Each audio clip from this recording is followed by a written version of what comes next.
Avatar director James Cameron says testosterone is a toxin men must terminate from their system. That sounds exactly like something a man with no balls would say.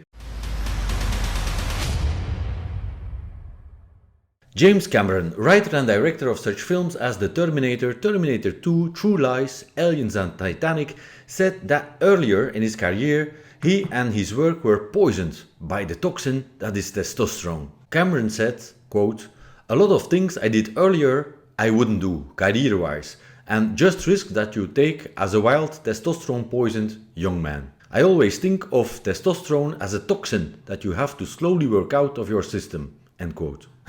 And then you think of us, you and me, follower of this channel, injecting this poison right into our body every week. Mind-blowing. And it's exactly this kind of thinking that made this Western world into a society of weak men with a lot of hard problems to face in the near future. Listen to what Joe Rogan had to say about this. Hard times create hard men.